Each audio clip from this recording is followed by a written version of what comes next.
বাবা আমি করতে ইয়ে উঠতেছে। হ্যাঁ চালু করবো। ও হ্যাঁ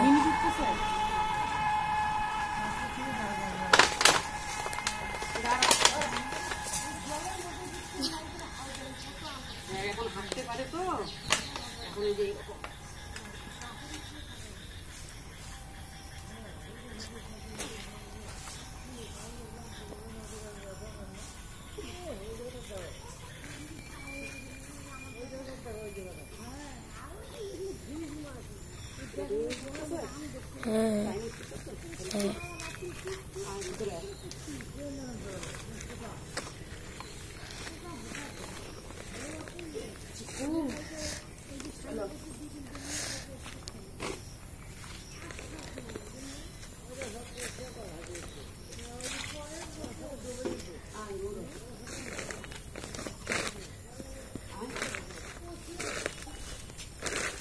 দাঁতের ভীষণ ধার।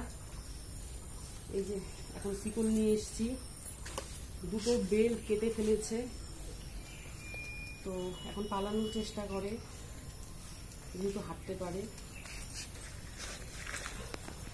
এখন আমাদের জিকো অনেকটাই সুস্থ। এই যে দেখো দাঁড়ায়, তো ভাবছিল যে দাঁড়াবে, এখন আদর যত্ন পাইলে কে না ভালো হয়।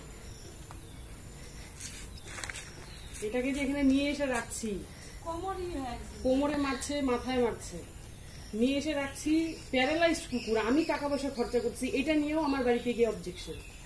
ভাবতে পারো, যার জায়গা তার কোনো অবজেকশন নাই, আমি এত নোট খরচা করতেছি, এত পরিশ্রম করতেছি, আমার কোনো অবজেকশন নাই। মানুষের অবজেকশন, মানুষের 2 পয়সার কাজ করবেও না, সাহায্য করবেও না, বরঞ্চ যারা হেল্প করবে তাদেরকে এরকম করে ডিমোটিভেট করবে। জানো এত যে খারাপ লাগে না কাকি। এই যে ও যে বাঁচলো, আমি কি কোনো টাকা পাইলাম? ও বাইচা গেল, কয়েকদিন পরে ভ্যাকসিন করে ওকে আমি ছেড়ে দিব, দেখো ওর জীবনটা বাঁচলো। এবার যারা করে, মানুষ তো সাহায্য করতে পারে, 2টা ইঞ্জেকশন কিনে দিল, এই যে 2টা ইঞ্জেকশন নেই, বা ঠিক আছে 1 কেজি চাল নিয়ে ওকে খাওয়া, সেগুলো কিন্তু করবে না, সেটা ছেড়েই দিলাম। একটু সাহায্য করবে সেই জ্ঞানটুকুও নেই। দেখো বাচ্চাটা কি মায়াবী, বাচ্চাটা 3 দিন অজ্ঞান ছিল, কেউ বলছিল যে এইভাবে বাঁচবে।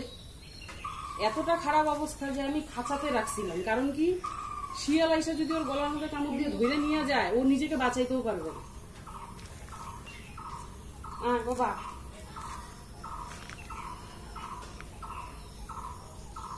তবু এখন বিশ্বাস করে না, ভয় পায়, মানুষই মাইরে এমন করছে না। এই যে এত কিছু যে আমি ও করতেছে, তাও আমাকেও ভয় পায়। তাহলে কতটা নিরীহ ভাবো তো। দেখো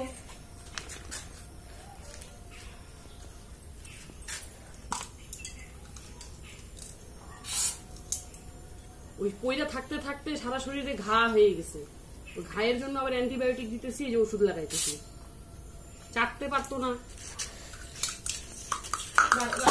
দেখো আচ্ছা আচ্ছা হইলো হইলো আচ্ছা হইলো বাবা।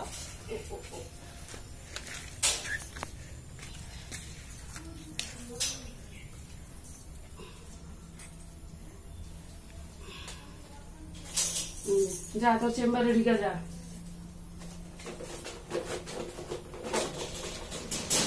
ঠিক আছে, এখন বন্ধ কর।